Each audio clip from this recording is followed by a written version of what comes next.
Hello.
आम्ही त्यांना जाताना भेटून जाणार आहे आणि म्हणलं तुमच्याकडे यावं. ओके.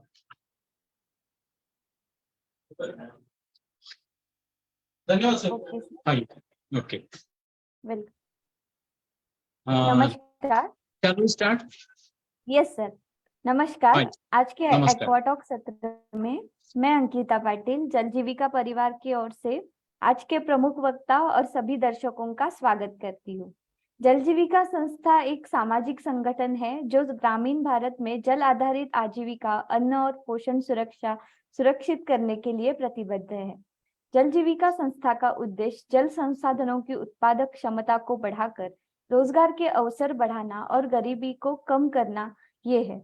इस लक्ष्य को प्राप्त करते हुए हम ग्रामीण किसानों के लिए ज्ञान साझा करने के लिए एक्वाटॉक के माध्यम से इस एक मंच के रूप से हम एक सभी के साथ जुड़े हुए हैं।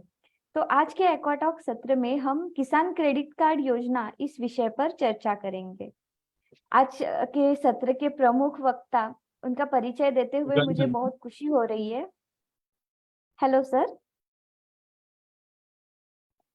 तो आज के प्रमुख वक्ता माननीय श्री श्रीकांत कारेगावकर सर पुणे जिले के बैंक ऑफ महाराष्ट्र के मुख्य प्रबंधक और लीड जिला प्रबंधक के रूप में कार्य कर रहे हैं। भारत सरकार की किसान क्रेडिट कार्ड योजना के अंतर्गत छत्रपति शिवाजी नगर पूर्व औरंगाबाद जिले में महाराष्ट्र शासन के मत्स्य व्यवसाय विभाग में सर का काफी सहयोग रहा है। तो अब केसीसी योजना को गहराई से जानने और मत्स्य पालन क्षेत्र सहित क्रेडिट योजना में नवीनतम सुविधाओं को का पता लगाने के लिए तैयार हो जाइए और इस क्षेत्र के विशेषज्ञ श्रीकांत करेगावकर सर इस जानकारी पूर्ण सत्र के माध्यम से हमें मार्गदर्शन करेंगे। सर कृपया आप सत्र शुरू कर सकते हैं।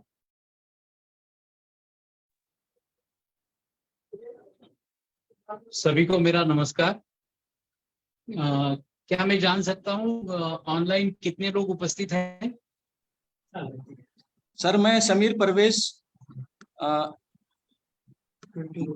हाँ सर नमस्कार, मैं समीर परवेज यहाँ पे जल जीविका में एडवाइजर हूँ और आपसे मेरा पुराना परिचय है। मुझे बहुत हर्ष हो रहा है कि आप इस सत्र में हमारे साथ आप हमारे गेस्ट स्पीकर हैं। Welcome sir. उस दिन आप आए थे मगर हमारी मुलाकात नहीं हो पाई। मैं एक अर्जेंट मीटिंग में बिजी था उस वजह से। हाँ नहीं कोई बात नहीं सर, आज आप गेस्ट स्पीकर करके आए हैं तो हम आपका स्वागत करते हैं पूरे ऑर्गेनाइजेशन की तरफ से।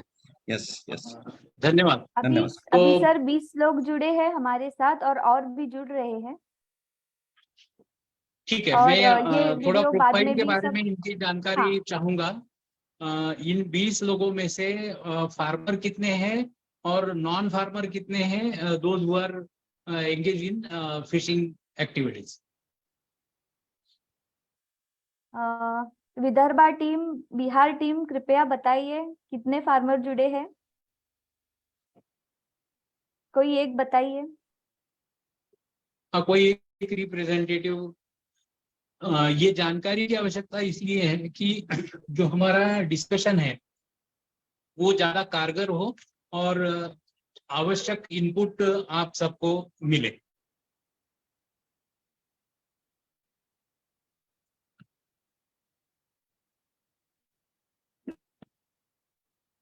ठीक है, कोई बात नहीं। मेरी बात रखना शुरू करता हूं। आप सबको मालूम है केसीसी मतलब किसान क्रेडिट कार्ड।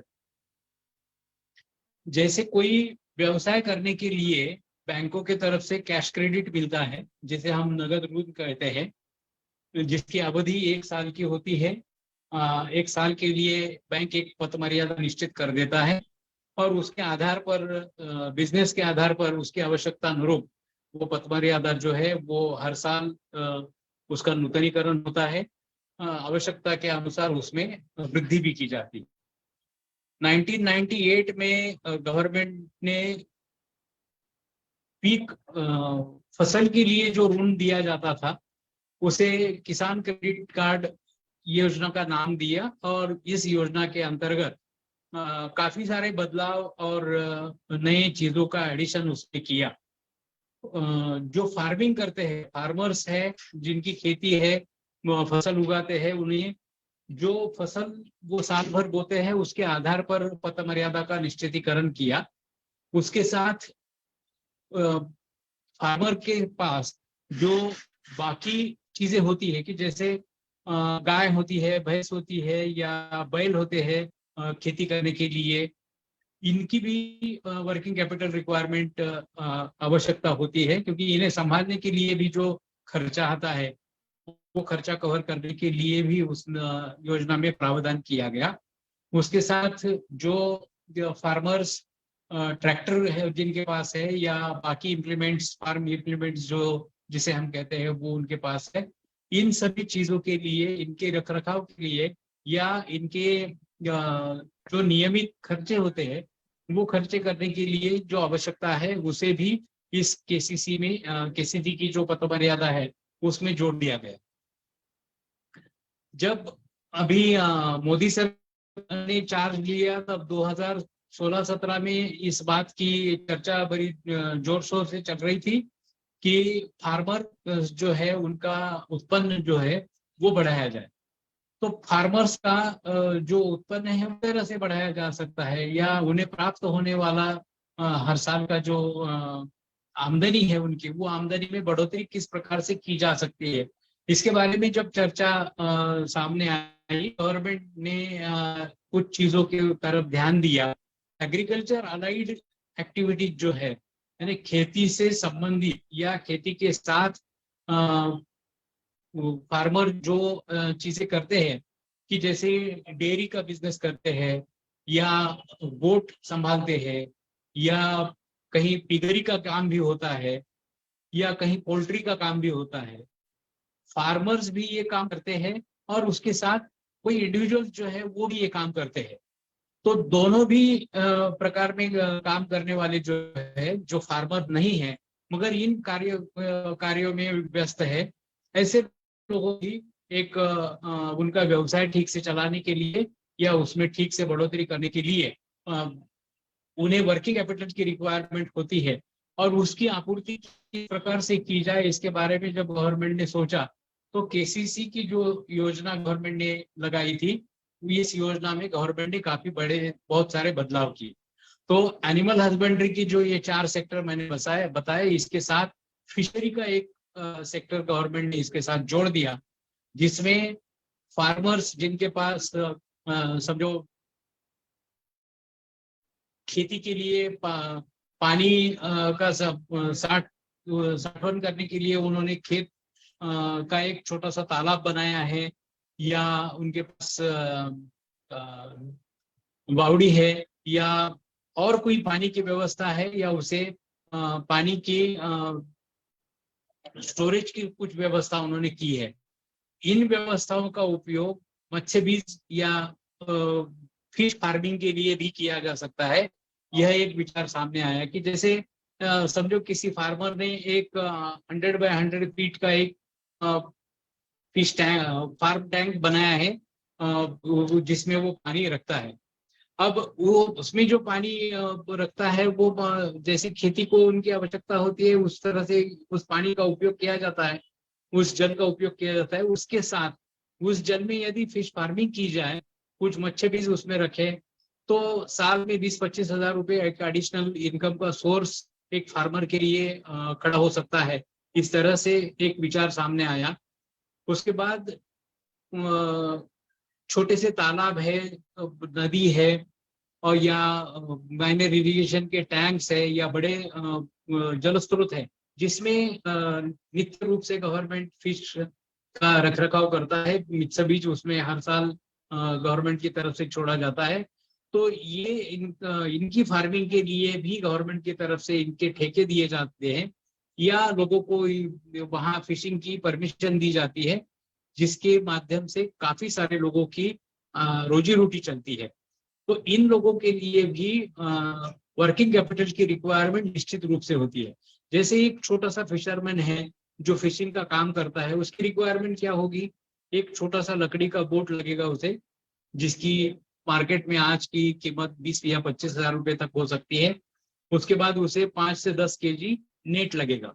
नेट का प्राइस भी जैसे आपको पता है 750-800 रुपए पर केजी तक नेट, और उसे एक सीजन के लिए 5 से 10 केजी नेट सफिशिएंट होता है।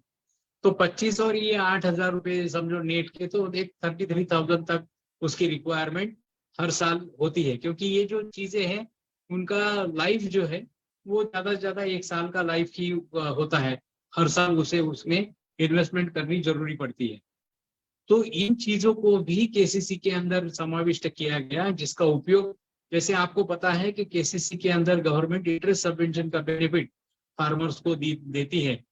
तो उसके साथ एग्रीकल्चर अलाइड एक्टिविटीज जो चलती है उनके लिए भी ये इंटरेस्ट सबवेंशन का बेनिफिट उन्हें मिले, तो उनको अपना जो व्यवसाय है वो ठीक तरह से वो कर पाए, और जिससे उनकी आमदनी जो है वो बढ़े, और उनका जीविका जो है उनकी वो ठीक से चले। इस तरह से विचार करके गवर्नमेंट ने केसीसी की स्कीम में बदलाव किए। जो एक फॉर्मल स्कीम इसकी है उसके बारे में हम एक छोटा सा प्रेजेंटेशन देंगे, और उसके बाद जैसे मैंने आपको केसीसी स्कीम का जो मुख्य उद्देश्य है, जिस उद्देश्य से गवर्नमेंट ने ये स्कीम शुरू की है, वो आपको बताया।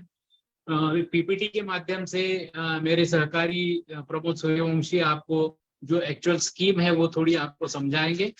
और इसके बाद सबसे महत्वपूर्ण बात जो है कि आपके मन में जो सवाल होंगे वो सवाल हम लेंगे, जिसके ऊपर हम चर्चा करेंगे और उसके जवाब ढूंढने की कोशिश करेंगे।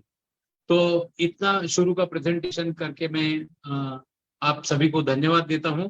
और आपके जो भी सवाल आपके मन में है, केसीसी के बारे में ही हो या बैंक रूल के बारे में, कोई भी सवाल आपके हो तो वो सवाल आप पूछ सकते हैं। चाहे तो आप अभी आपके पास कागज पेन होगा तो उसके ऊपर आप टिप्पणी करके रखिए, और केसीसी पीपीटी का प्रेजेंटेशन होने के बाद हम तुरंत आपके सवाल लेंगे। धन्यवाद।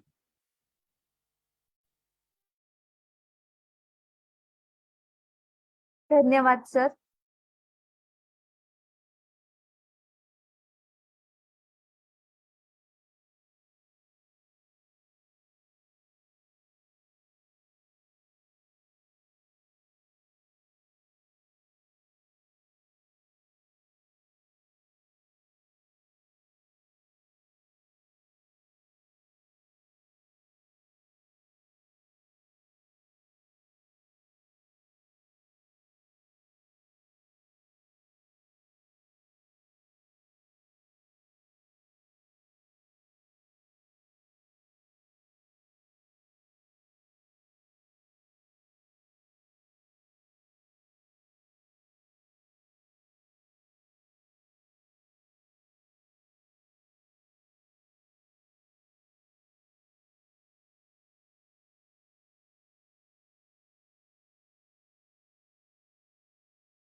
Hello, sir, you are on mute.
Hello, good afternoon ma'am. मैं करता हूँ नेक्स्ट स्लाइड के लिए। हेलो सर, आपका वॉइस ब्रेक हो रहा है। हाँ, मैं ऑडिबल हूँ क्या? सभी को आवाज है मेरा? यस यस, आपका इंट्रोडक्शन कर दीजिए सर।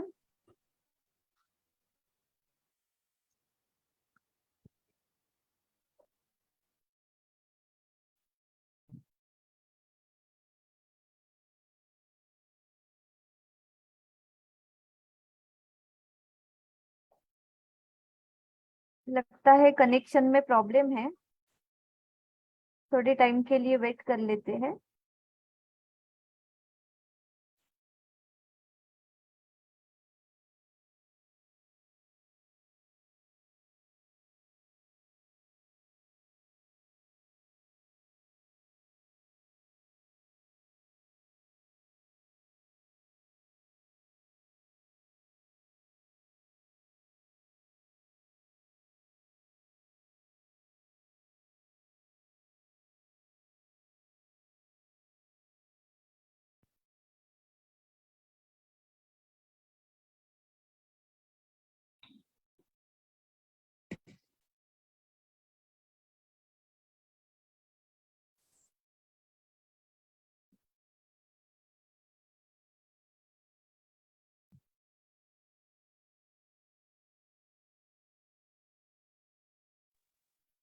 आवाज आ रहा है मैडम मेरा? हाँ यस, मैं प्रेजेंटेशन प्ले करूँ सर?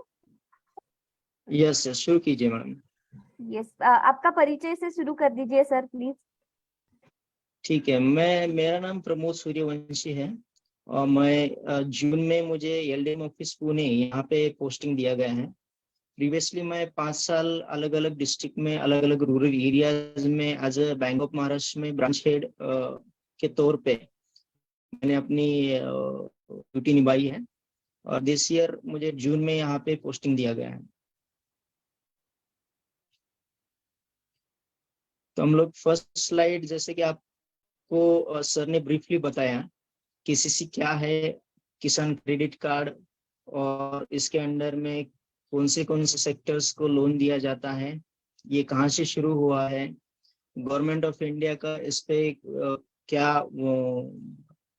है, क्या टारगेट्स दिए जाते हैं और ये सभी public sector banks, private sector banks, small finance banks, ग्रामीण बैंक, कोऑपरेटिव बैंक्स, इन सभी को इसके अंडर में टारगेट दिया जाता है और उनको इम्प्लीमेंट करने के लिए हर क्वार्टरली इसका मीटिंग लिया जाता है। तो सर ने आपको इसके बारे में ब्रीफली बताया है, मैं आपको ज़्यादा टाइम न लेते आपको स्ट्रेट फॉरवर्ड स्कीम के बारे में बताता हूँ। जैसे कि आप फर्स्ट स्लाइड पे देख रहे हो, Kisan credit card facility for farmers and non farmers engage in fishery activity. Ma'am first slide. Kisan credit card facility for farmers and non farmers, मतलब यहाँ पे फार्मर जो है जिनके पास लैंड है, जो लैंड में क्रॉप एक्टिविटी करते हैं और साथ ही साथ फिशिंग का कोई पॉन्ड है उनके पास या कोई एक्टिविटी फिशिंग का है या कोई एडिशनल जो है क्रॉप के साथ जो फार्मर्स फिशिंग का इकोनॉमिक एक्टिविटी करते हैं उनके लिए। एंड नॉन फार्मर्स जिनके पास लैंड नहीं है, कुछ नहीं है, खाली वो फिशिंग करते हैं, वो जो मरीन फिशिंग करते या फिर इनलैंड फिशिंग करते, इन दोनों कैटेगरी के लोगों के लिए ये केसीसी कार्ड फैसिलिटी है। और ये केसीसी कार्ड फैसिलिटी दोनों के लिए गवर्नमेंट ऑफ इंडिया में रिसेंटली 2018-19 में ये बाइफरकेट किया कि पहले क्या था, खाली जो एग्रीकल्चर लैंड जिनके पास था उनको हम लोग फार्मर्स कैटेगरी में कैटेगराइज करते हैं, उनको हम फार्मर्स करते हैं और उन्हीं को क्रेडिट कार्ड फैसिलिटी दिया जाता था ये। पर बाद में फिशरी एरिया का पोटेंशियल देखते हुए गवर्नमेंट ऑफ इंडिया में 2018-19 इस साल के बजट में fishery KCC facility for non farmers के लिए भी ये फैसिलिटी चालू किया। नॉन फार्मर्स मतलब जिनके पास फार्म नहीं है पर they are solely doing fishing activity. Ma'am next slide.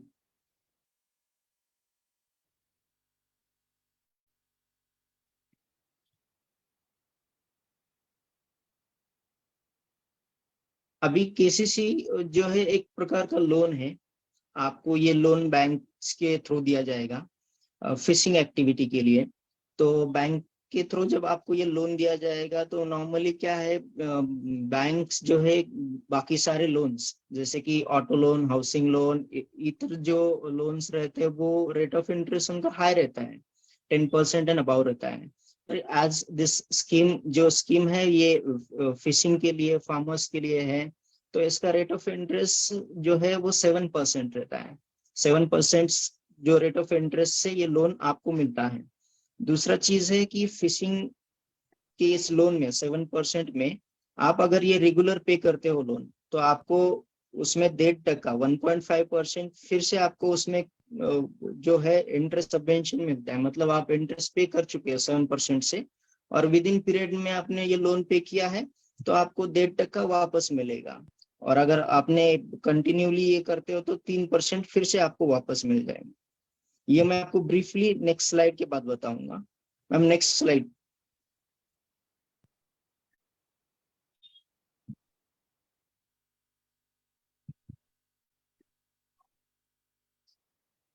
Next slide ma'am. अभी हम लोग मेन एरिया पे आते हैं, केसीसी क्या है और केसीसी फार्मर्स को किस तरह दिए जाती है। किसान क्रेडिट कार्ड, आपको पता चलता है कि इसमें क्रेडिट कार्ड का यूज है। वर्ड यूज किया है क्रेडिट कार्ड, मतलब ये आपको कार्ड दिया जाएगा क्या।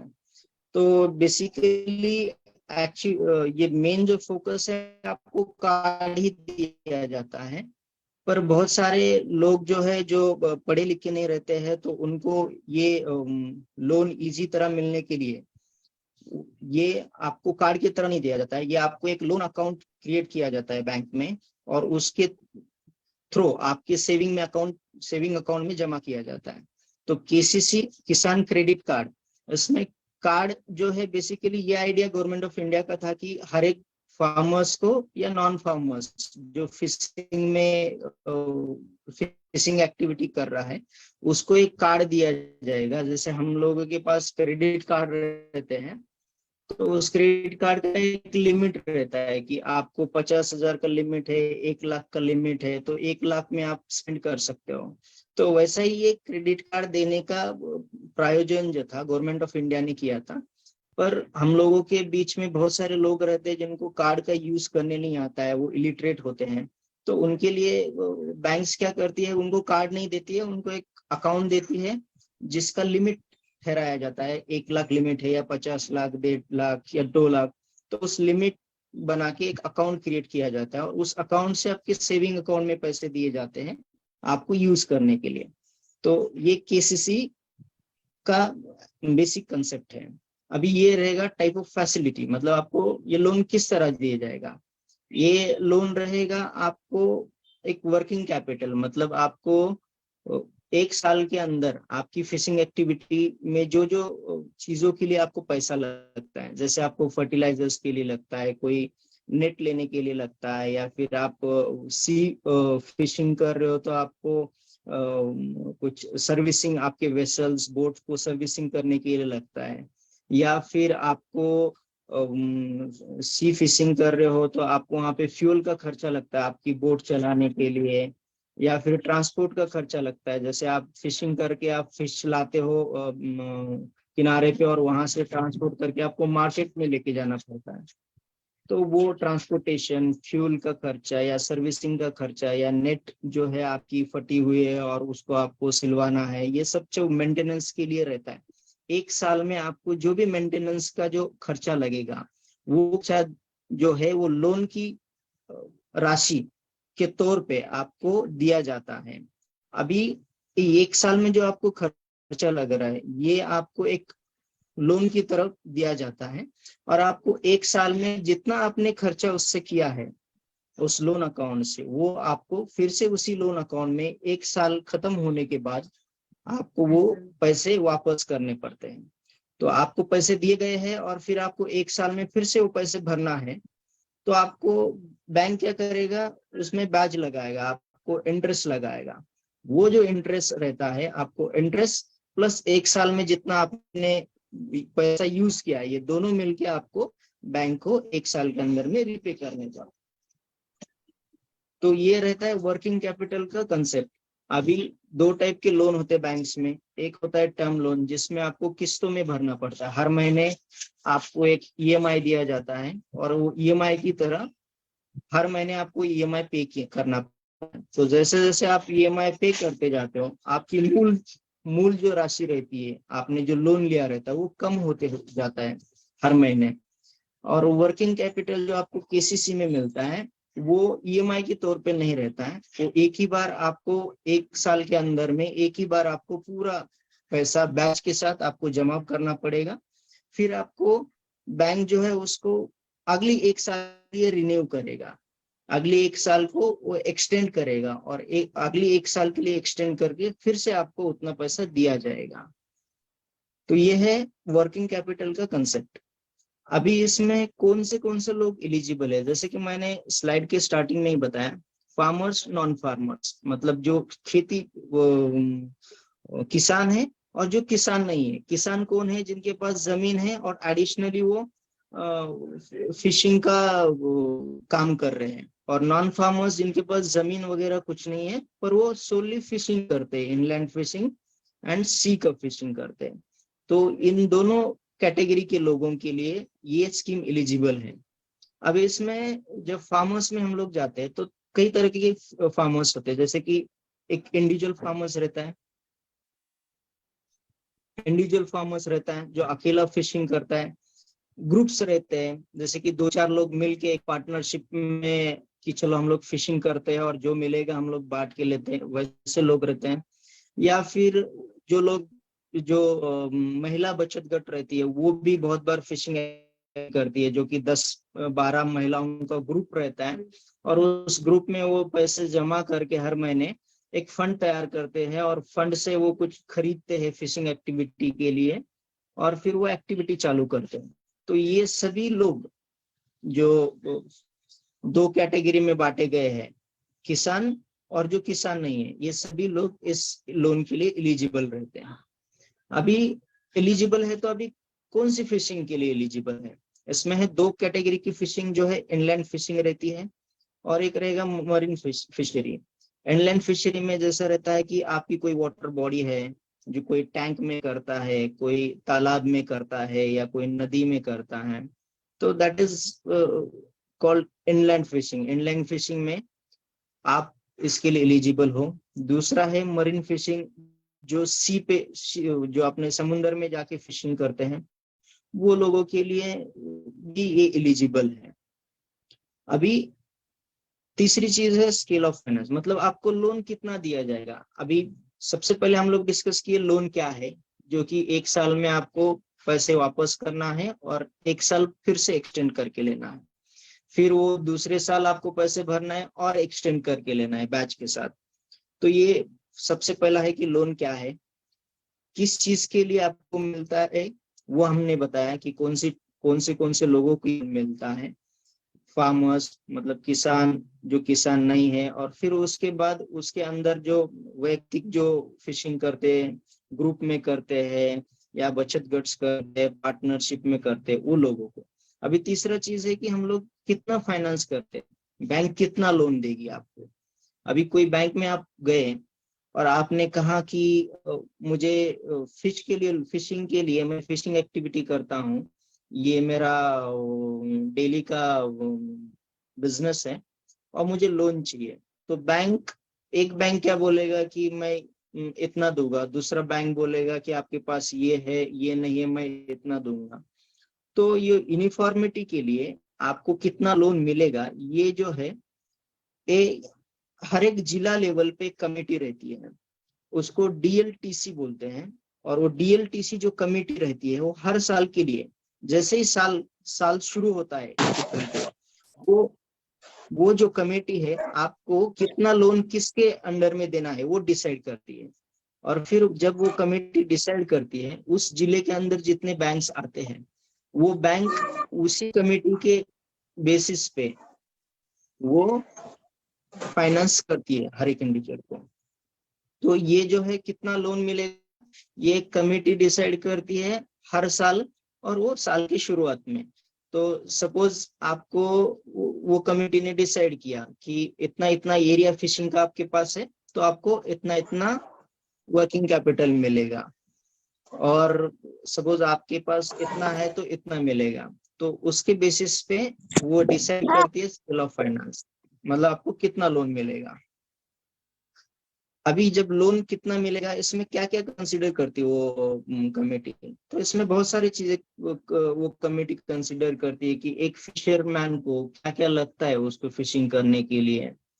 उसको सीड लगते हैं, फीड्स लगता है, फिर फर्टिलाइजर्स लगता है जो आप खाद बोलते हो उसको, फिर फ्यूल लगता है, इलेक्ट्रिसिटी लगती है आपको, वहाँ पे ईंधन लगता है आपको बोट चलाने के लिए, फिर 2-4 लेबर भी लगते हैं आपको वो सब आपकी चीजों को उठाने के लिए, वो बोट चलाने के लिए, फिर ट्रांसपोर्ट के लिए।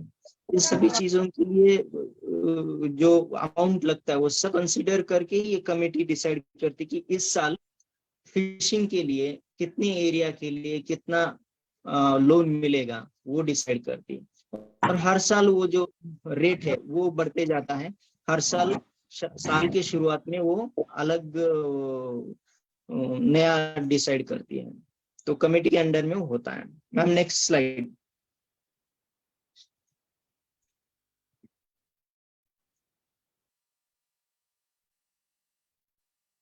जैसे मैंने आपको स्टार्टिंग में बोला था लोन आपको ये किस्तों में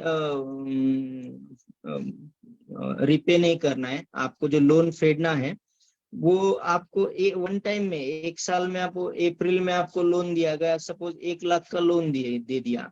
1 लाख का लोन जब आप लेते हो, फिशिंग करते हो, 1 साल के लिए वो पैसे को यूज करते हो 1 लाख को, तो आपको महीने को पैसे भरने की जरूरत नहीं है। 1 साल होने के बाद जैसे 1 अप्रैल को आपको ये लोन दिया गया है, तो 31 मार्च जो अगला 31 मार्च रहेगा वो 1 साल कंप्लीट होता है, उसके पहले ही आपको ये पूरा पैसा 1 लाख आपको बैंक में जमा करना है। और वो 1 लाख को 1 साल में जितना इंटरेस्ट लगा, क्योंकि 7% से मैंने पहले ही बताया आपको, उसके हिसाब से आपको वो जो पूरा अमाउंट है बैंक में जमा करना है। फिर बैंक आपके अकाउंट में जैसे ही पैसे आपने जमा करोगे, बैंक फिर आपको वो जो है 1 साल के लिए फिर से एक्सटेंड करके देंगे। पर इस साल दूसरे साल जब एक्सटेंड होगा तो उसमें बढ़ोतरी होगी आपकी। पहले जो 1 लाख मिला आपको, उसमें बढ़ोतरी होके 1,10,000 हो जाएगा। ये मैं आपको उदाहरण के तौर पे बता रहा हूँ, क्योंकि हर साल आपको 10% ज्यादा मिलता है जब आप 1 साल के अंदर में रीपे करते हो। दूसरा चीज रेट ऑफ इंटरेस्ट, जो फर्स्ट स्लाइड में आपको मैंने बताया था कि आपको 7% ब्याज से, मतलब 60% जो है, ये 60% है ईयरली रेट ऑफ इंटरेस्ट, मतलब सालाना रेट ऑफ इंटरेस्ट जो है 7% है। मतलब कितना रहता है, महीने को आपको हार्डली 1% आता है, महीने के आपको 60 पैसा आता है रेट ऑफ इंटरेस्ट। और दूसरा चीज है कि गवर्नमेंट ऑफ इंडिया, मतलब भारत सरकार को ये पता है कि फार्मर्स जो है, जो फिशरमैन से, जो कैटल्स का फार्मिंग करते हैं, इन लोगों को जो लोन है वो लोन कम ब्याज से मिलना चाहिए। इसलिए गवर्नमेंट ऑफ इंडिया ने ऑलरेडी डिसाइड किया है कि ये लोन खाली 7% पे मिलेगा। दूसरा चीज, इसमें भी जो लोग रेगुलर रीपे करेंगे, जैसे कि ये आपने 1 साल के अंदर ही भर दिया, तो आपको जो 60% आपसे लिया था उसमें से 1.5% आपको पहले वापस किया जाएगा, उसके बाद 3% और वापस किया जाएगा। मतलब 1.5% और 3% वो हो गया 4.5%। तो आपको जो रेट ऑफ इंटरेस्ट लगेगा वो लगेगा 3.5% ही effective rate of interest. 7 minus 4.5 मतलब आपको लगेगा 2.5% रेट ऑफ इंटरेस्ट लगेगा। तो रेट ऑफ इंटरेस्ट, इसीलिए ये लोन आप सभी लोगों ने ज्यादा से ज्यादा ये लोन लेना चाहिए, क्योंकि मार्केट में आप जब लोन लेने जाते हो आपको 1%, 2% से मिलता है, जो कि महीना 1% रहता है, मतलब सालाना 12% होता है, और 2% रहता है तो सालाना 24% होता है। 24% कहाँ पे, मतलब अगर 1 लाख रुपए आपने लोन लिया है तो 24,000 रुपए आपको ब्याज देना पड़ेगा, और वो भी आपको with in turn credit card facility जो भारत सरकार ने हर एक फार्मर के लिए इसको लाया है, इसमें खाली आपको 7% रेट ऑफ इंटरेस्ट देना है, 60%। मतलब 1 लाख रुपए लिया तो आप उसको खाली 7,000 ही ब्याज लगेगा साल का, और उसमें भी अगर आप विद इन टाइम, मतलब 1 साल के अंदर में रिपे करते हो, तो उसमें भी आपको 7,000 जो आपने ब्याज दिया उसमें 3,000 पहले मिलेगा, 1,500 बाद में मिलेगा, मतलब 4,500 रुपए ब्याज उससे भी कम हो गया। मतलब 1 साल में आपको खाली 2,500 ब्याज लग रहा है 1 लाख के लिए। इतना सस्ता लोन आप बताइए कहाँ पे मिलता है आपको? कहीं पे भी नहीं मिलेगा। 1 साल के लिए 2,500 रुपए लगेगा खाली आपको 1 लाख के लिए। तो इतना ये किस लिए है? ये ज्यादा से ज्यादा लोगों को इसका उपयोग हो, कम ब्याज में लोन मिले, कम ब्याज में लोन मिले तो वो अच्छी तरह लोन अच्छी तरह वापस कर पाए और उसका विकास हो, और ये इजीली मिले आपको। जैसे कि आप किसान हो या ना हो, ये आप अगर फिशिंग करते हो तो आपको ये स्ट्रेट फॉरवर्ड लोन मिल जाएगा।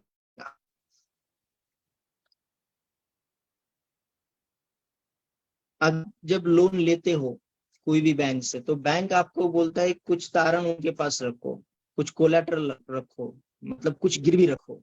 तो इसके लिए भी भारत सरकार ने आपको इसमें भी भारत सरकार इंटरवेन करती है। भारत सरकार में इसने भी ये कहा है कि अगर आप 1,60,000 तक का लोन लेते हो, केसीसी किसान क्रेडिट कार्ड का लिमिट अगर आपका 1,60,000 रुपए है, तो आपको कोई चीज गिरवी रखने की जरूरत नहीं है। ना जमीन गिरवी रखने की जरूरत है, ना घर गिरवी रखने का जरूरत है, कोई चीज ना, आपकी बोट जो है वो गिरवी रखने की जरूरत है।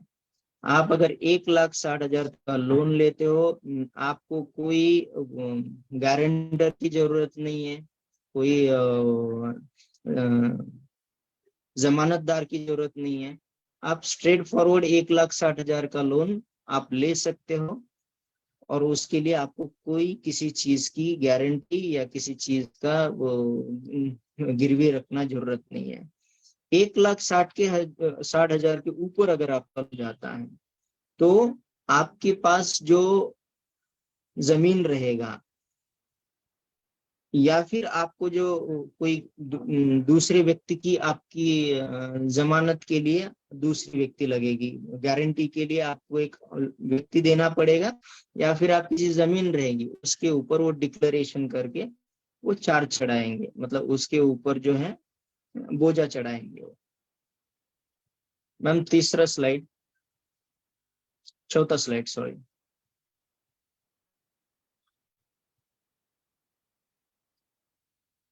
हाँ, तो अभी जैसे कि आपने ये प्लेटफॉर्म पे हम लोगों को बुलाया, मैडम ने इतना एफर्ट्स लिया, और हम लोग एक दूसरे के साथ कनेक्ट हो पाए, और हम एक दूसरे के साथ ये सब बातें कर पा रहे हैं।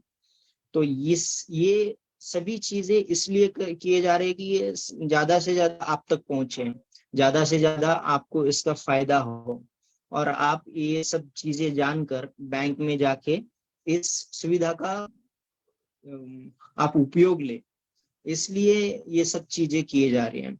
तो सेम गवर्नमेंट ऑफ इंडिया ने क्या किया, भारत सरकार ने ये सभी लोगों को, जो ट्राइबल एरिया है, जो रूरल एरिया है, जो बहुत दुर्गम भाग है जहां तक कोई स्कीम नहीं पहुंचती, तो वो वहां तक पहुंचाने के लिए गवर्नमेंट ऑफ इंडिया ने क्या किया, कैंपेन लॉन्च किया। मतलब ये जो है इसका अभियान शुरुआत किया।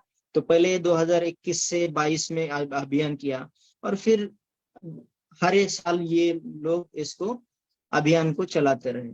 तो इस साल भी ये अभियान है, और इस अभियान को जो है सेंट्रल मतलब जो केंद्र सरकार से लेके जो आपके गांव में जो आपके ग्राम सेवक है या फिर आपके एग्रीकल्चर जो खेती विभाग के जो ऑफिसर है, वहां तक ये सभी लोगों ने मिलके ये अभियान चलाते हैं। और इस साल भी अभियान चल रहा है।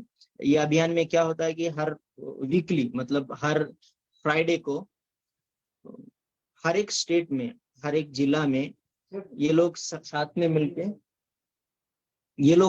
मिलके वहां पे एक गांव में जाते हैं जहाँ पे फिशिंग का एक्टिविटी होता है, जहाँ पे फिशिंग होता है। वहां पे जाके वो लोगों के फॉर्म्स कलेक्ट करते हैं, वो फॉर्म्स भर के लेते हैं और फिर वो फॉर्म्स बैंक तक पहुंचाते हैं। ये सभी गवर्नमेंट के जो शासन के जो अधिकारी है, ये आपके फील्ड में आके आपसे फॉर्म भर के आपके फॉर्म्स कलेक्ट करके ये बैंक तक पहुंचाने का काम करते हैं।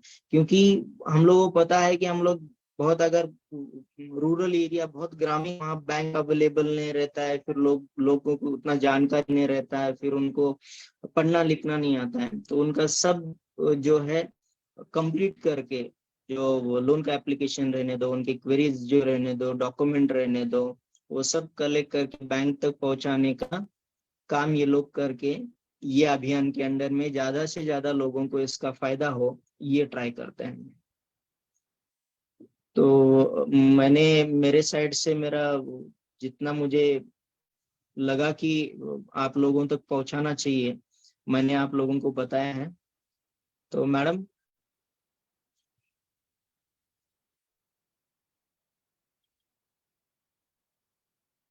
बहुत बहुत धन्यवाद सर। अभी मैम यहाँ पे मुझे, हाँ यस सर। इसके बाद LDM sir will carry out okay okay and sir. if any difficulty will be there to answer the participants. Okay, so should I share screen again? Yes, if the participants have doubt, you can share that slide and we can have a question answer session. Okay, तो यहाँ पे मुझे chat में questions दिख रहे हैं sir, one by one उसको लेते हैं। किसी को अगर कोई क्वेश्चन पूछने हैं तो आप पूछ सकते हैं।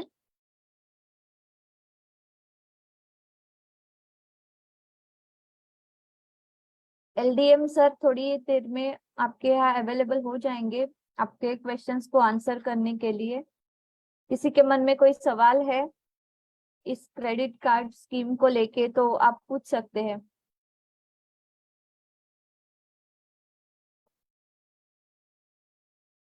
सर यहाँ पे एक किसान पूछ रहे हैं, हेलो मेरा आवाज आ रहा है सर?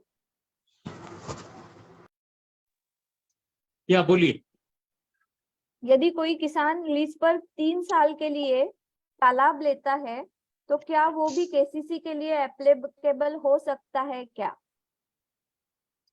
3 साल के लिए तालाब लेता है लीज पर, हाँ तो वो भी केसीसी के लिए अप्लाई कर सकता है क्या?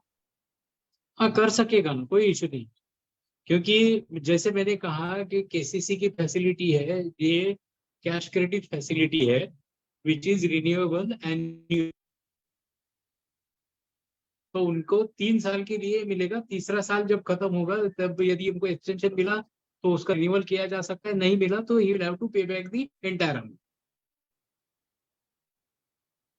ओके सर, और वही पूछ रहे हैं कि यदि वो एप्लीकेबल हो सकता है तो रिक्वायर्ड डॉक्यूमेंट क्या है? डॉक्यूमेंट्स के बारे में जो नॉर्मल केवाईसी है वो एक लगेगा, जो तालाब टेंडर पे लिया है उसका एग्रीमेंट का कॉपी लगेगा और परमिशन फिशरी डिपार्टमेंट ने जो उन्हें दी है वो लगेगी बस। बहुत बहुत धन्यवाद सर। दूसरा क्वेश्चन आ रहा है, विजय शिखरे जी पूछ रहे हैं, list of document required for inland fisherman. Fisherman के लिए जो है वो उन्हें केवाईसी लगेगा, और वो जिस फिशरमैन कोऑपरेटिव संस्था से जुड़े हैं वो संस्था से सर्टिफिकेट लगेगा, नहीं तो फिशरी डिपार्टमेंट विल सर्टिफाई कि ये फिशरमैन बोल के काम करते हैं। ओके सर, तो उम्मीद है आपको आपके सवालों के जवाब मिल गए होंगे। और किसी को कुछ पूछना है तो पूछ सकते हैं। हेलो। हाँ जी सर। हाँ बोलिए। हाँ नमस्कार सर। हाँ गजानन बोलो। हेलो। हाँ गजानन जी बोलो। बताइए।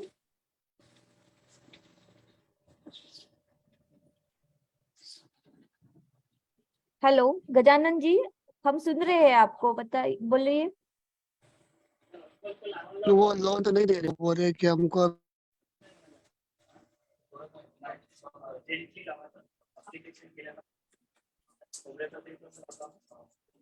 आपकी आवाज ठीक से नहीं आ रही है। हाँ जी बोलिए। अभी अभी आपकी आवाज आ रही है, आपकी आवाज नहीं आ रही थी गजानन हाँ। जी। तर काय झालं की हम 2 साल से वो केसीसी के फॉर्म भर रहे हैं। कम से कम अभी तक हमने 200-300 फॉर्म भर दिया। करीब 300 महिला के जो एसएचजी ग्रुप रहते हैं ना, वो फिशरी मैन के एसएचजी ग्रुप। तो वो गजानन कुठून बोलतोय आपण? मी यवतमाळ यवतमाळ. यवतमाळवरून। तर त्याचं काय बरं, होत आता आहे हे तर जे 200-300 लोकांचे फॉर्म भरले, हे काय सगळे मच्छीमार आहेत की काय? मच्छीमारच आहे, त्याला इंडिव्हिज्युअल आम्ही 10-10, 20-20 वर्षाच्या लीजवर तलाव घेतलेले आहे आणि ते महिला बर. बचत गटाच्या माध्यमातून फिशरीचं काम करत आहे चांगल्या तऱ्हेनं. मग ते केज कल्चर असो किंवा इतर काय व्यवसाय असो, परंतु आम्ही जेव्हा ते फिशरी डिपार्टमेंटने सर्टिफाय करून दिले. दिले आहे त्याने सर्टिफाय करून दिलेले आहे. बँकेत गेलेले आहे, सगळे एलडीच्या वगैरे सह्या वगैरे झालेल्या आहे. कालही त्यांच्यासोबत आम्ही बैठक घेतली आहे, परंतु ते मान्यच तर करायला तयार नाही आहे की बा हे आम्ही द्यायचं कसं म्हणून. एक बँक अशी आहे की विकीजीबी एक काम करता येईल तिथले, एक काम करता येईल तिथले एलडीएम जे आहेत त्या एलडीएम साहेबांना भेटा आणि त्यांना काही अडचण असेल तर मला संपर्क करायला सांगा, मी चर्चा करेल त्यांच्याशी. पण ते बँक वाले एलडी वगैरे साहेबांनी त्यांच्यासोबत बोलणे केले, पण ते बँक मॅनेजर मानायला तयार नाही. देतील बँक मॅनेजरही देतील. म्हणूनच म्हणलं तुम्हाला की एलडीएम साहेबांना मला बोलायला सांगा, करता येईल त्याच्यामध्ये आपल्याला. बरं तुमचा नंबर वगैरे मला शेअर करजा सर याच्या. तुम्हाला जलजीविकाकडनं माझा नंबर मिळू शकेल. आणि किती 200-300 फॉर्म भरून आहे ना सर? हा ठीक आहे ना. आणि त्याच्यातले फक्त ते ग्रामीण बँक जे आहे ना, कोकण ग्रामीण बँक, त्याने 30 महिन्याला दिले आहे. त्यांनी दिले. त्याने जर एका बँकेने दिले तर बाकी बँकांनाही द्यायला काही अडचण नाही येणार. त्यांना उदाहरण देत आहोत आम्ही की बा ह्या बँकने दिले, तुम्हाला द्यायला का अडचण आहे. तर त्याच्यामध्ये थोडस हे होत आहे. आणि ते विशेष काय करत आहे की त्याची ते माहिती वगैरे मला बोलायला सांगा. बरं. गजानन जी, तुम्हाला आता नक्कीच हेल्प मिळेल अशी आशा करते। आणि तुम्ही एलडीएम च्याशी संपर्क साधा तिथे पुन्हा एकदा, ठीक आहे? आणि जसं सरांनी सांगितले तसं करा। तुम्ही माझा नंबर शेअर करू शकता? Yes sir. से बात कर सकते हैं। मेरा जो नंबर है व्हाट्सएप नंबर है, पहले आप व्हाट्सएप पे मैसेज भेज दीजिए। मीटिंग में हूँ तो मैं कॉल नहीं ले पाऊंगा, मगर आई विल कॉल बैक। ठीक है, नेक्स्ट कोई है और कोई पूछना चाहता है? Next question.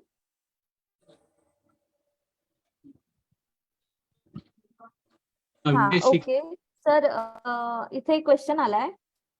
स्थानिक मच्छीमार आहे परंतु ते कोणत्याही सोसायटीचे सभासद नसल्यास त्यांना केसीसी मिळेल का आणि त्यांनी कोणते डॉक्युमेंट द्यावे? केसीसी मिळू शकेल त्यांना फिशरीज डिपार्टमेंटने सर्टिफाय करायला पाहिजे की he is working as fisherman. Okay, तुम्हाला सर केसीसी मिळू शकतं, फक्त तुम्हाला सरांनी जसं सांगितलं तसं डिपार्टमेंटकडे जावं लागेल आणि त्यांनी तुम्हाला हे द्यावं. फिशरमैन के लिए आज अभी की तारीख में जो स्केल ऑफ फाइनेंस है it is 8,000 rupees decided by Maharashtra state level technical committee. Her district में ये शायद किसी का माइक चालू है किसी का. Yes sir, please continue. हाँ, फिशरमैन के लिए अभी स्केल ऑफ फाइनेंस जो डिसाइड है वो 8,000 रुपये है, जो स्टेट टेक्निकल कमिटी ने डिसाइड किया हुआ है. हर डिस्ट्रिक्ट टेक्निकल कमिटी का स्केल ऑफ फाइनेंस इसमें ±10% हो सकता है. तो जो फिशरमैन बोर्ड के काम करते हैं उन्हें 8,000 रुपये तक का केसीसी का लिमिट मिल सकता है कि उन्हें कोई बोट वगैरह खरीदी करने के लिए आवश्यक, तो उसके लिए अलग से टर्म लोन भी वो बैंक से प्राप्त कर सकते हैं, प्रोवाइडेड बैंक का जो भी रूल्स होंगे उसका कंप्लायंस होता है, सिविल उनका ठीक हो, उसके बाद उनकी रिक्वायरमेंट और बैंकिंग रिलेशंस, बाकी वैसे डॉक्यूमेंट्स ये सब ठीक हो तो उसके लिए भी टर्म लोन मिल सकता है.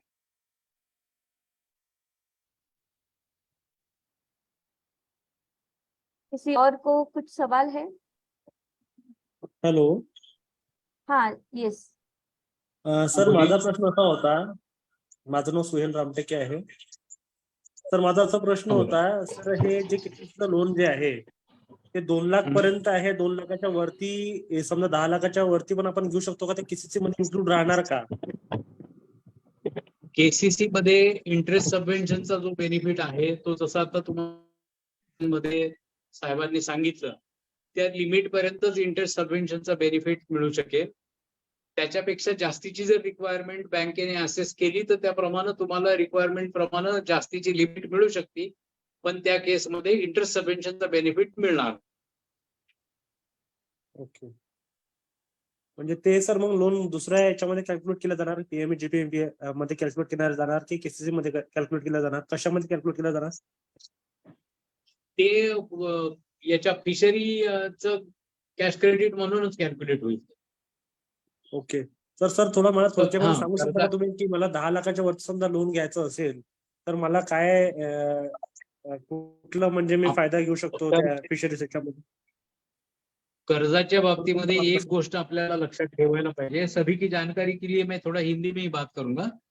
बहुत बार हमारे दिल में ऐसा होता है, लोगों के एप्लीकेंट के दिल में ऐसा होता है कि मुझे 10 लाख रुपए चाहिए, मगर वो जब बैंक के पास जाता है तो बैंक उसको कहती है कि नहीं 5 लाख से ज्यादा हम दे नहीं पाते. ये डिफरेंस क्यों आता है? तो आपने जो भी एक्टिविटी प्रपोज की है उसकी रिक्वायरमेंट एक साइंटिफिक मेथड से कैलकुलेट की जाती है, जिसके तहत बैंक आपको एक क्रेडिट लिमिट फाइनल करके देता है कि इस बिजनेस के लिए इतने लगता है, तो बैंक आपको कहेगा कि आपकी रिक्वायरमेंट इतनी है तो हम इतना सैंक्शन आपको देंगे.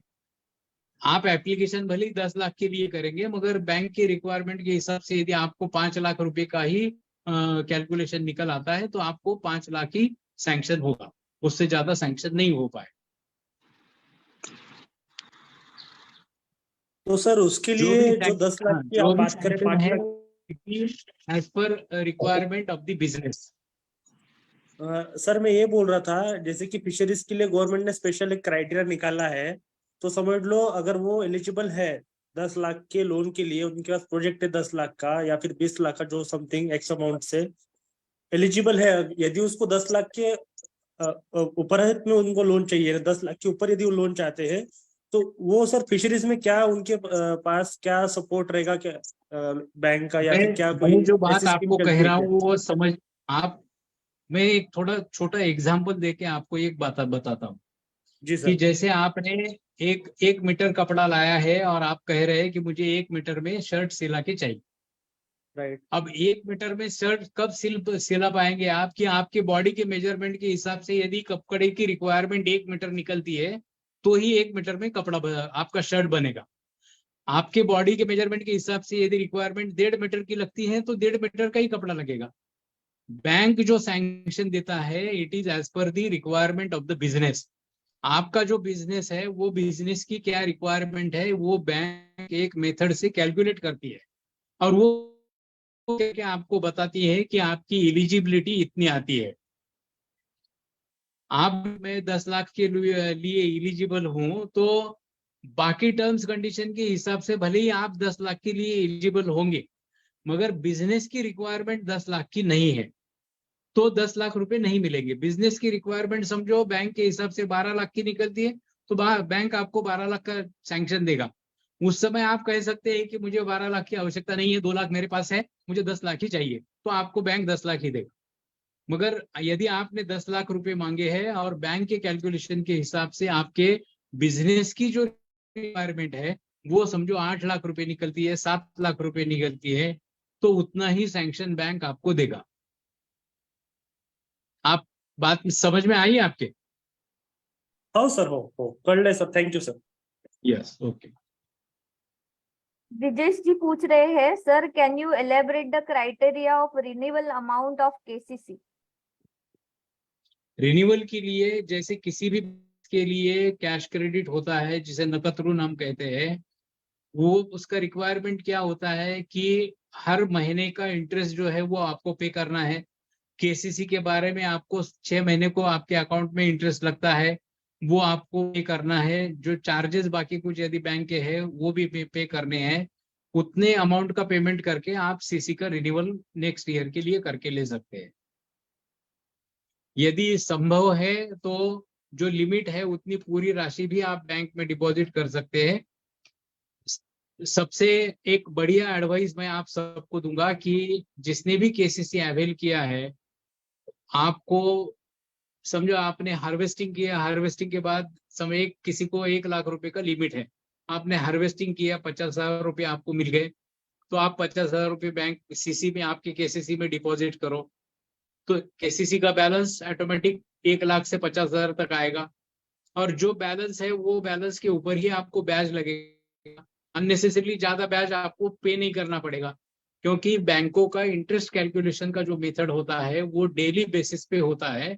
हर दिन आपके नाम पे जो भी आप अमाउंट आउटस्टैंडिंग है या जितने आपकी रकम आपके नाम से कर्जा है, उतने ही कर्जे के ऊपर आपको इंटरेस्ट पे करना पड़ता है। भले आपकी लिमिट 1 लाख की है, मगर आपके खाते में अभी 50,000 ही बैलेंस है, तो आपको 50,000 के ऊपर ही ब्याज देना पड़ेगा। इस तरह से यदि आप सीसी अकाउंट का इस्तेमाल करेंगे तो आपको कम से कम ब्याज में ये पैसा यूज करने के लिए मिलेगा। धन्यवाद सर।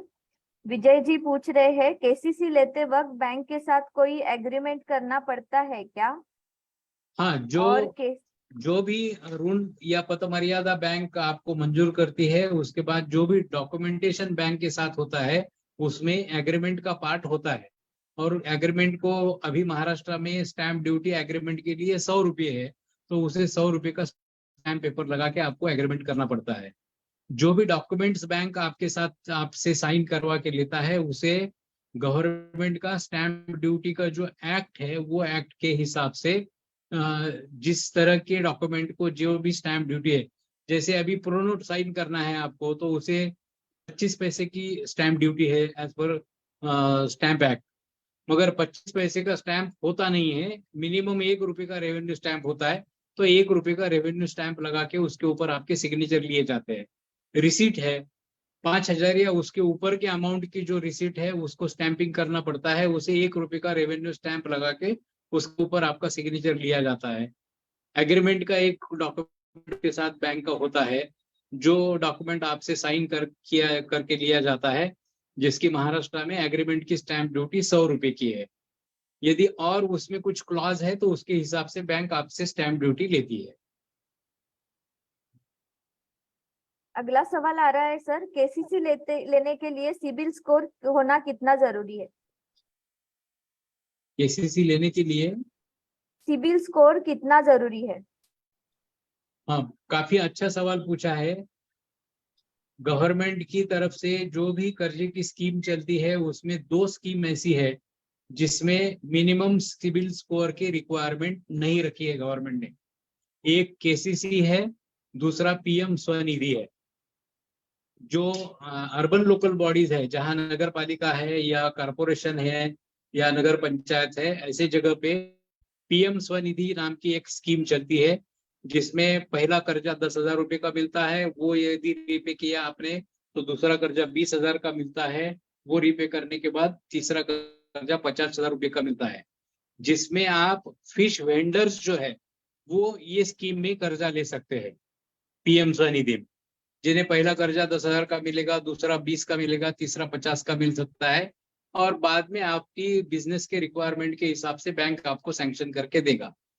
पीएम स्वनिधि और केसीसी ये दोनों स्कीम में सिबिल का मिनिमम स्कोर का कोई भी रिक्वायरमेंट नहीं है। तो उसमें शर्तें गवर्नमेंट ने रखी है। पहली शर्त है कि आपने किसी भी बैंक का कर्जा डुबाया हुआ नहीं होना चाहिए। इसका मतलब आपके नाम पे राइट ऑफ लोन कहीं नहीं होना चाहिए, या आपके सिबिल में सेटलमेंट नाम की कोई चीज कहीं उजागर नहीं होनी चाहिए।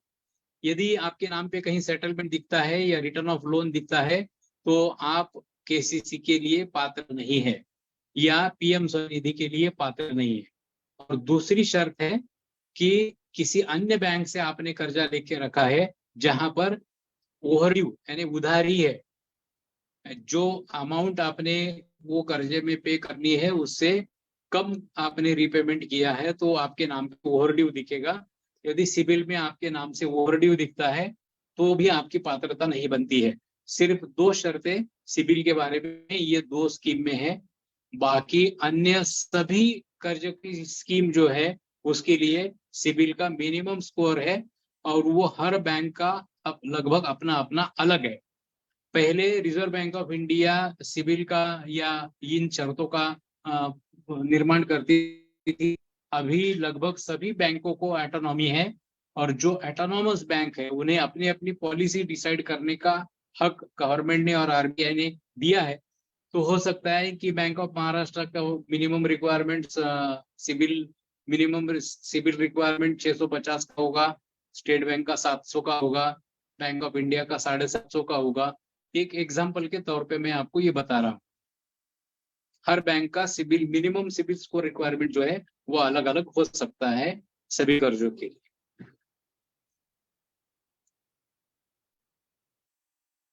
धन्यवाद सर।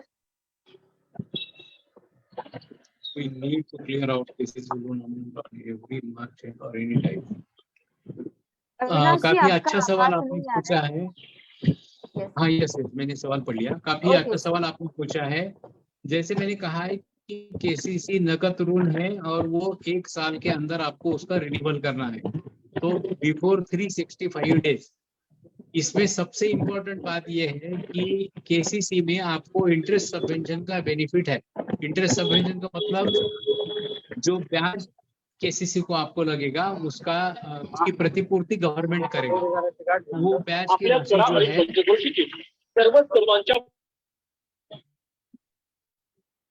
वो ब्याज की राशि जो है वो कुछ प्रतिशत तक गवर्नमेंट आपको वापस देगा। इसके लिए आवश्यकता या नियम क्या है, तो आपका सीसी अकाउंट केसीसी का जो अकाउंट है उसका रिन्यूअल हर साल 30 जून के पहले होना चाहिए। अभी समझो किसी को अभी अक्टूबर महीने में आपने केसीसी के लिए अप्लाई किया, तो आपको अक्टूबर के तारीख को बात कर रहे हैं, 20 तारीख को आज आपने 21 तारीख को आपने केसीसी अवेल किया किसी बैंक से, तो इसका रिन्यूअल 365 दिनों के अंदर, इसका मतलब 20 अक्टूबर 2024 के पहले आपको करना है। एक ये रिन्यूअल का नियम हो गया। मगर यदि आप इंटरेस्ट सबवेंशन का बेनिफिट लेना चाहते हैं तो इसका रिन्यूअल 30 जून 2024 के पहले होना चाहिए। अक्टूबर में लोन अवेल किया और उसका रिन्यूअल समझो 20 जून 2024 को किया, तो कुछ जितने दिन आपने पैसे अवेल किए हैं उतने ही दिन का ब्याज आपको बैंक को भरना पड़ेगा, ना कि पूरे साल का ब्याज आपको भरना है। और उसके बाद हर साल जून महीने में 30 जून के अंदर यदि आप उसका रिन्यूअल करेंगे तो आपको इंटरेस्ट सबवेंशन का बेनिफिट भी मिलता रहेगा। मगर इंटरेस्ट सबवेंशन बेनिफिट मिलने के लिए ये शर्त है कि आपको आपके केसीसी का रिन्यूअल हर साल 30 जून के पहले करना आवश्यक है विद इन 365 डेज, और before 30th June, whichever is earlier. ये और कोई सवाल है? Hello sir. हाँ ये सर मैं यहाँ बीड़ से बात कर रहा हूँ, अविनाश लगड़। मैंने केसीसी के लिए सेंट्रल बैंक ऑफ इंडिया में पिछले साल एप्लीकेशन किया है, लेकिन वो बता रहे हैं कि केसीसी में फिशरी में हमारे पास ऐसा कोई स्कीम नहीं है, खाली खेती के लिए है। मैंने हमारे असिस्टेंट कमिश्नर को भी बताया, उन्होंने ही लेटर दिया था उनको, लेकिन वो बैंक मॅनेजर कोई मानने के लिए तयार नहीं है। लगड तुम्ही कशासाठी मागितलं होतं केसीसी? केज कल्चर आहे सर माझे। हा, केज कल्चर साठी। अच्छा, केस कल्चर साठी कोणाकडनं कर्ज घेतलंय तुम्ही, का ते त्याच्या पैशाने तुम्ही उभं केलंय? नाही, ते कर्ज म्हणजे 40% माझी आणि गव्हर्नमेंटची सबसिडी सर, यामध्ये उभा केलेले आहे ते PMSY मध्ये। हा, म्हणजे गव्हर्नमेंट फिशरी डिपार्टमेंटने काही सबसिडी दिली आणि बाकीची रक्कम तुम्ही स्वतः टाकली? हो हो हो बरोबर आहे? हो सर, बरोबर आहे। पण मग त्या व्यवसायासाठी जर तुम्हाला वर्किंग कॅपिटलची रिक्वायरमेंट असेल तर तुम्ही नक्की ही कुठल्या गावामध्ये केलंय तुम्ही? सर बीड जिल्ह्यामध्ये धानोरा म्हणून त्या ठिकाणी सेंट्रल बँक आहे, तिथे ऍप्लिकेशन केलं आहे। धानोरा म्हणजे धारूर मध्ये येईल ना? नाही, आष्टी तालुक्यामध्ये। हा सॉरी, आष्टीमध्ये येईल, बरोबर। हो तर सेंट्रल बँकेने तुम्हाला त्याला कॅश क्रेडिट मंजूर करायला हरकत नाही, त्याला द्यायला पाहिजे। तुमचं जे गाव आहे, ज्या गावामध्ये हे युनिट आहे, ते सेंट्रल बँकेच्या सर्व्हिस एरियामध्ये आहे? हो हो हा हो आहे सर, आहे, तर मिळायला पाहिजे त्याला कॅश क्रेडिट, त्याला काही अडचण नाही। खूप वेळेस अर्ज केले, गेल्या वर्षीपासून त्यांना सर ऍप्लिकेशन केलेत। आपल्या असिस्टंट कमिशनर त्यांना 2 वेळेस लेटर पाठवलेत। आता पुढच्या वीक मध्ये ते स्वतःच येतो बोललेत, म्हणजे हे AFDO स्वतःच येतो बोललेत। ठीक आहे, तुम्ही LDM बीडशी बोला, असिस्टंट चालेल। कमिशनर पेक्षा LDM बीडला बोला, ते करून देतील हा. तुम्हाला। काय चालेल, अडचण असेल तर मलाही सांगा। चालेल सर, थँक्यू। ठीक।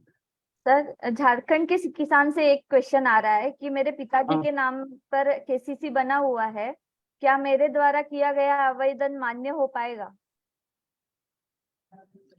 पिताजी के नाम पर किस लिए लिया हुआ है केसीसी? क्रॉप लोन है या फिशरी के लिए लिया है या और कोई एनिमल हस्बेंड्री जैसे?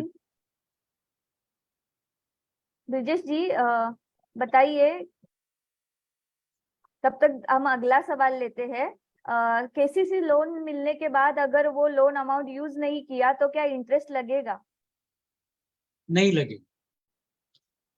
जो भी लिमिट आपको सैंक्शन की जाती है, मैंने पहले ही आपको कहा कि वो लिमिट में जितना अमाउंट आप यूज करेंगे उतने के ऊपर ही आपको इंटरेस्ट देना पड़ेगा।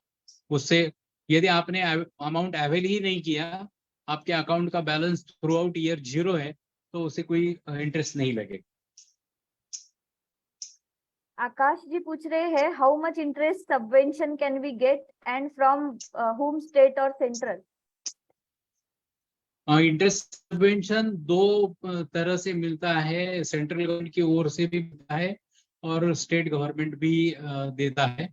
अभी महाराष्ट्र में मैक्सिमम 6.5% तक इंटरेस्ट सबवेंशन अवेलेबल है, जिसमें 4% सेंट्रल गवर्नमेंट से आता है, 3.5% स्टेट गवर्नमेंट देती है।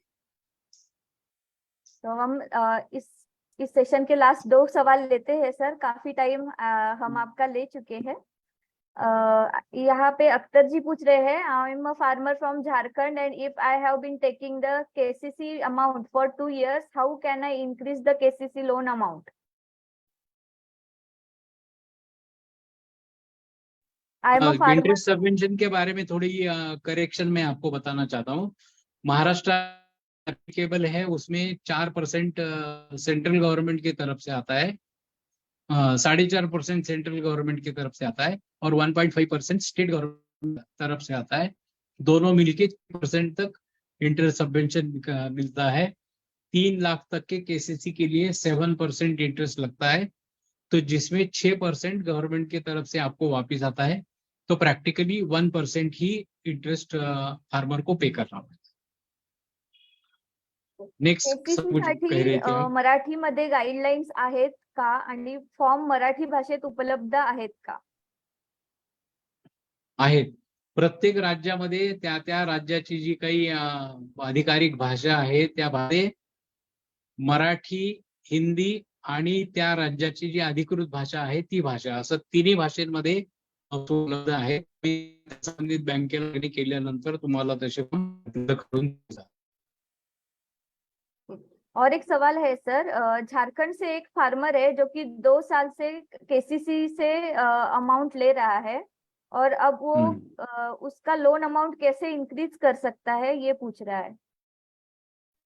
केसीसी की बात ये है कि जिस दिन आपने केसीसी के लिए अप्लाई किया और उस समय का जो असेसमेंट है तो आपका डॉक्यूमेंटेशन 5 साल के लिए करके लिया जाता है और हर साल मिनिमम 10% इंक्रीज उसमें रखा जाता है। जैसे समझो आज आपने केसीसी के लिए अप्लाई किया, आज की तारीख में आपको 1 लाख रुपए की लिमिट आज के क्रॉपिंग पैटर्न या आपका जो बाकी बिजनेस है उसके हिसाब से फाइनल हो गई, तो नेक्स्ट ईयर ऑटोमेटिकली वो रिन्यू होके 1,10,000 होगी, उसके बाद ऑटोमेटिकली वो 1,21,000 होगी, फिर हर साल होगी। ऐसा 5 साल के लिए एग्रीमेंट किया जाता है केसीसी के बारे में। सर मेरा एक सवाल है, मैं परवेज बोल रहा हूँ। हाँ सर बोलिए। हाँ सर, मेरा सवाल ये है कि शुरू में प्रमोद सर कह रहे थे कि जो इंट्रेंस सबवेंशन है वो 4% कुछ बता रहे थे और आप अभी आपने क्लियर किया है कि इसमें 6%, 4.5% सेंट्रल गवर्नमेंट और 1.5% स्टेट गवर्नमेंट। तो सर ये इंटरेस्ट सबवेंशन का थोड़ा सा हमारे ऑडियंस को क्लियर कर दीजिए।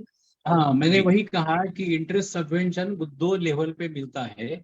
एक इंटरेस्ट सबवेंशन सेंट्रल गवर्नमेंट से मिलता है जिसका रेट आज 4.5% है और दूसरा जो है वो है। आपका आवाज नहीं आ रहा सर मेरे पास। हाँ अभी आवाज आ रही? अभी आ रही है। हाँ, इंटरेस्ट सबवेंशन 2 है, एक सेंट्रल गवर्नमेंट की तरफ से मिलता है, दूसरा स्टेट गवर्नमेंट की तरफ से मिलता है। सेंट्रल गवर्नमेंट की तरफ से जो इंटरेस्ट सबवेंशन मिलता है उसका आज की तारीख में रेट ऑफ इंटरेस्ट जो है वो 4.5% है और महाराष्ट्र में स्टेट गवर्नमेंट 1.5% इंटरेस्ट सबवेंशन देता है, तो दोनों मिला के 6% तक इंटरेस्ट सबवेंशन है। यही इंटरेस्ट कुछ सालों में 7% तक था। 4.5% सेंट्रल गवर्नमेंट देता था, 2.5% स्टेट गवर्नमेंट देती थी। लास्ट ईयर उसमें कुछ कटौती गवर्नमेंट ने की है, तो अभी 1% एप्लीकेंट को खुद को बियर करना पड़ता है और 6% स्टेट और सेंट्रल गवर्नमेंट का मिलके मिलता है। This is a situation for Maharashtra से अलग राज्यों में ये डिफरेंट हो सकता है, मगर सेंट्रल गवर्नमेंट का 4.5% जो है it is uniform pan India. जी, वो सारे स्टेट्स में एप्लीकेबल रहेगा। 4.5% देश सेंट्रल गवर्नमेंट का जो है वो पूरे देश में एप्लीकेबल है जी। उसके साथ जोड़ के स्टेट गवर्नमेंट कहीं देती है कहीं नहीं देती होगी या उसके रेट में कम ज्यादा हो सकता है जी। Thank you. मगर सेंट्रल गवर्नमेंट का जो रेट है वो it is uniform for this country.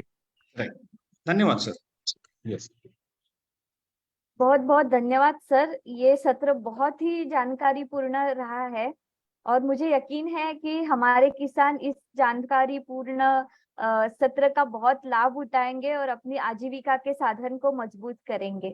और हमारे पास सीमित समय होने के कारण अभी हम सत्र के अंत की ओर मुड़ते हैं। मैं माननीय श्री श्रीकांत कारेगांवकर सर को अपना बहुमूल्य ज्ञान साझा करने और हमें अपना कीमती समय देने के लिए बहुत बहुत धन्यवाद देती हूँ। और आज के सत्र में शामिल होने के लिए सभी दर्शकों को भी धन्यवाद। और आपने इस सत्र को सर इंटरैक्टिव बनाया, वो बहुत अच्छा लगा। और जल जीविका टीम के सभी सहभागियों का भी मैं धन्यवाद करना चाहूंगी। और अब मैं जाते समय सभी से अनुरोध करती हूँ कि सब लोग अपने कैमरे चालू करें, तो आपकी उपस्थिति की यादें हम संकलित कर सकते हैं। कृपया सभी लोग कैमरे शुरू करें। मेरी टीम में से कोई अगर स्क्रीनशॉट ले सकता है तो सुहेल जी प्लीज, क्या आप स्क्रीनशॉट ले सकते हैं? सभी को मैं धन्यवाद कहना चाहता हूं और जो नाम आपने जल जीविका दिया है वो काफी सार्थक और काफी अच्छा नाम है। जिसके लिए मैं आपको भी धन्यवाद देता हूँ और आपकी उसके लिए सराहना करता हूँ। धन्यवाद सर। सर का वीडियो आप फिर से देखना चाहते हो तो आपको ये YouTube पे मिल जाएगा, और हमारे सभी वीडियोस है वो फेसबुक पर भी लाइव हम आपको उपलब्ध करा दिए हैं। हमें फेसबुक पर, लिंक्डइन पर और इंस्टाग्राम पर भी फॉलो करें। धन्यवाद। ऐसे ही दिलचस्प एपिसोड के साथ फिर से मिलेंगे। Thank you sir. Thank you all. धन्यवाद। धन्यवाद सर। सभी को थैंक यू नमस्कार। Sir, thank you Ankita, thank you thank you sir. Thank you sir. Thank you धन्यवाद।